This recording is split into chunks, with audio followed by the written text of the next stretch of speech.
سلام كميت تنحو تخاتاتي كواليتي ميديا لو مزدلالو حادشتن هاقدستن وانا حابريزاتات حيزنا لكم قريبنا لنا أمرارها حوحات بدرونن وتادرو حايلن منقس فيدرال كما استقابب آمينو مدلاو ጦርነት በአፋር ወረዳ መጋለን ካሎት መዋሰንቲ ናይቲ ቦታ እናተገበሩ ከም ዝውዓሉ ተፈሊጡ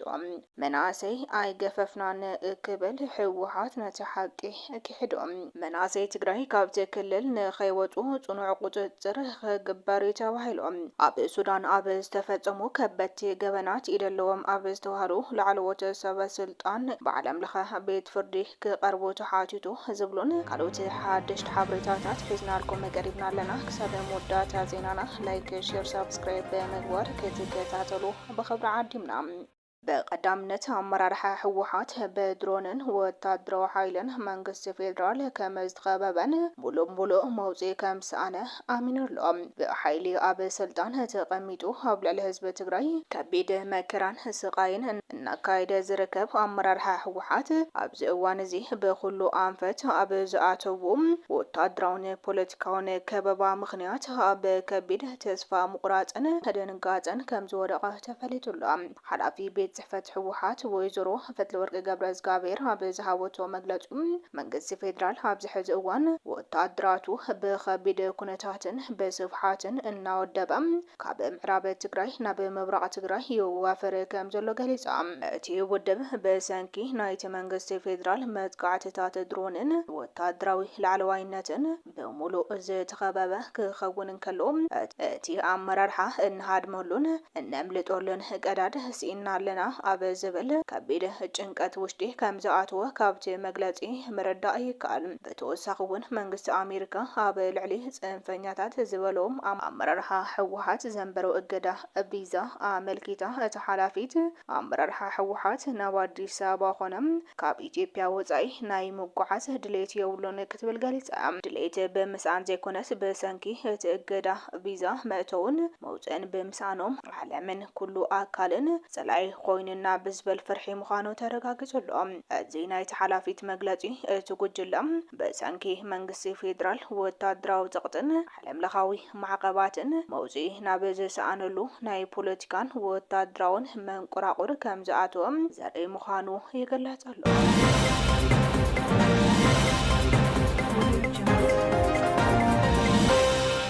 عفار وردا مقالن كالوت مواسنتي نايتي بوتام مدلاو كوينات كمزو على تفليتهم تمال على تسران سلسان سنة كلتشن عصر شمونتن عام تمرت بأعزازي دو جنبار جنرال جون ماريدن عم حداري وردا راي عازو تسفاي تفارين كالوت ناي سراويتن ناي وردان عام مرارحة زي تمرحم بشوعة مكينات عجبهم ناي كوينات مدلاو نمقبار ناب وردا راي عازو تاوي حاولتي كشات ጎራንሳን ናይ ዓፋር ወረዳ መጋለ ጣብያቱንሳን መዋስንቲ ናይቲ ቦታም ከለላ እናገበሩ ከም ዝውዕሉ ተፈሊጡ እዚ ኣብ ራያ ውሽጢ ምስ ሰራዊት ሓይሊ ሰላም ክገበረ ተሓሲቡ ዘሎ ኩናት መዋፈርቱ ብሎጂስቲክን ብሓይሊ ሰብን ደገፍቱን ዋና መወልተን እቶም መደቅ ዓዲ ዝኾኑ ኣመራርሓ ከም ዝኾኑ ተፈሊጡ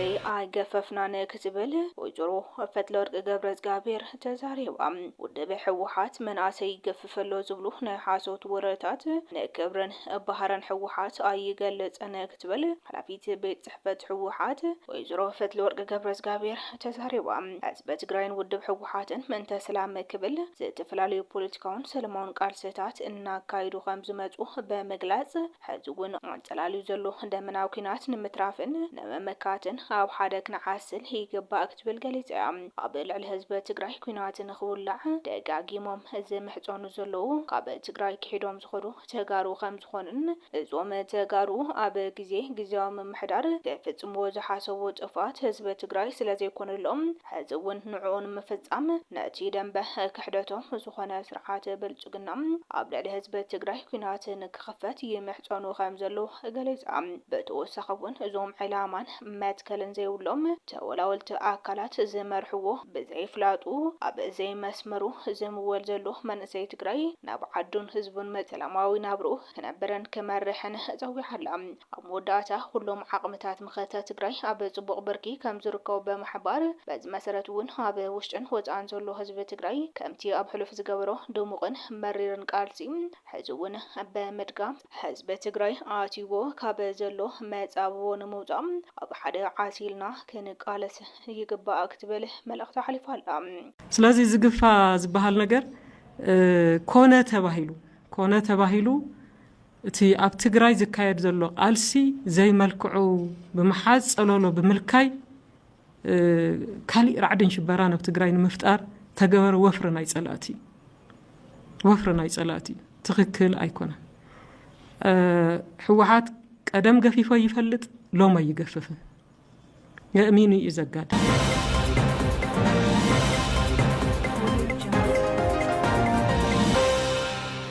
መንእሰይ ትግራይ ካብቲ ክልል ንኸይወፁ ጽኑዕ ቁፅፅር ክግበር ይኽብል ኮሚሽን ፖሊስ ትግራይ ኣፍሊጦም። እቲ ኮሚሽን ነቲ ስደት ናይ ውሽጥን ወፃእን ጸላእቲ ውዲት ክብል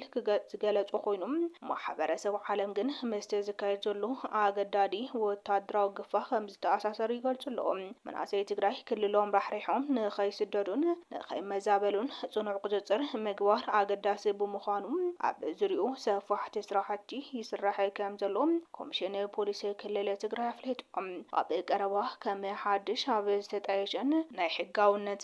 ሕጋውነትን ተቐባልነትን ሕቶታት ዝቀርበሉ ዘሎ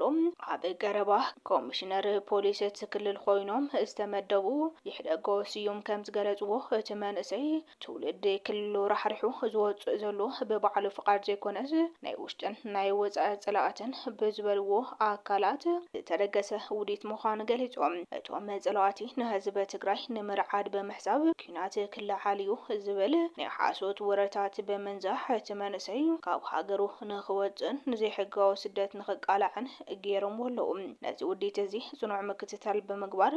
ሙሉእ ንምቁፅጻር ምስ ካልኦት ዝምልከቶም መሻርክቲ ኣካላት ጸጥታ ብምውሃድ ብዝተቀናጀወ መልክዑ ስራሕቲ ይስራሕ ከም ዘሎ ገሊጾም። በቲ ሓደ ወገን መንግስቲ ኣሜሪካ ሕብረት ኣውሮፓ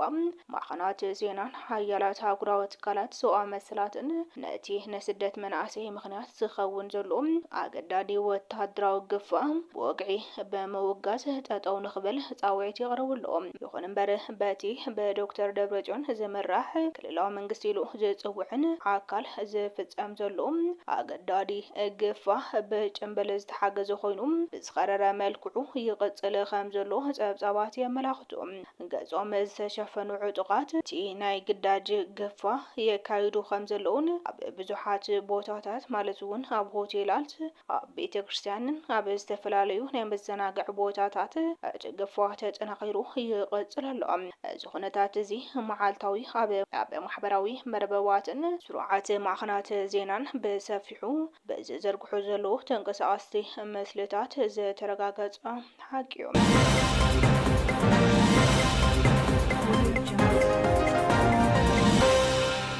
መወዳእታ ኣብ ሱዳን ኣብ ዝተፈጸሙ ከበድቲ ገበናት ኢደለዎም ኣብ ዝተባሃሉ ላዕለዎት ሰበስልጣን ኤምሬት ብዓለም ለኸ ቤት ፍርዲ ክቐርቡ ተሓቲቶም።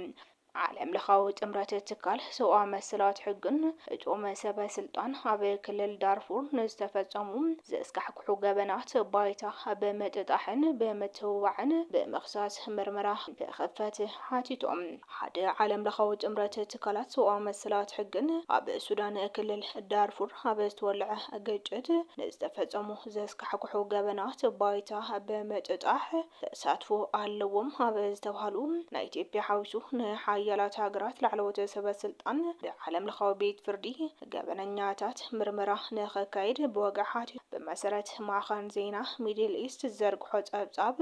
እዚ ፃውዒት እዚ ሎሚ ዕለተ ረቡዕ ዝቐረበ ኮይኑ እቲ ጥምረት ዝተመስረተ ብማእኸላይ ሰብኣዊ መሰላት ራውል ወላምበር ምስ ዝተፈላለዩ ናይ ሕግን ናይ ምርመራን ሲቪል ማሕበረሰብን ውድባትን ብምዃን እዮም። እቲ ዝቐረበ ጥርዓን ናይ ዓለም ለኻዊ ቤት ፍርዲ ገበነኛታት እቲ ዝቐረበ ጥርዓን ብርሃን ንዓለም ለኻዊ ቤት ፍርዲ ገበነኛታት አቃቢ ሕጊ ነቲ ጉዳይ በመሓዝ ናይ ወፃኢ ሃገራት ብፍላይ ሓለፍቲ ሕቡራት ዓረብ ኤምሬት ኢትዮጵያን ካልኦት ናይቲ ዞባ ሃገራት ላዕለዎት ሰበስልጣንን አሸማገልትን ነቶም ኣብ ሱዳን ዝዋግኡ ዘሎ ወገናት ኮነ ኢሎም በምሕጋዝ ወይ በምትብባዕ ኣብቲ ገበን ተሳተፍቲ ምዃኖምን ነቶም ሰበስልጣናት ኣብቲ ዞባ ንዝተፈፀሙ ከበድቲ ሰብኣዊ መሰላት ግሰታትን ገበናትን መሳለጥያ ወይ ምቹው ኩነታት ፈጢሮም እዮም ዝብል ክሲ እቲ ጥምረት ኣብ ዘውፅኦ መግለፂ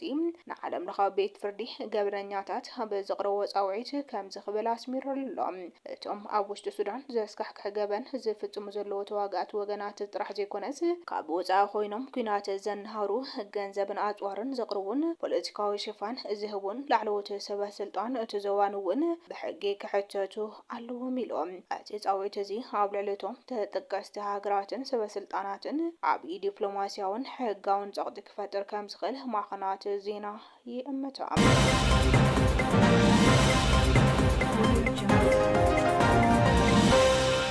ተኸታተልቲ ኳሊቲ ሚድያ ሎሚ ዝተዳለዉ ሓደሽቲ ሓበሬታታት እዞም ዝተኸታተልኩሞም ይመስሉ ነይሮም። ነሰናይ ምክታተልኩም ድማ ህዚና ኢና ነመስገነ። ሰላም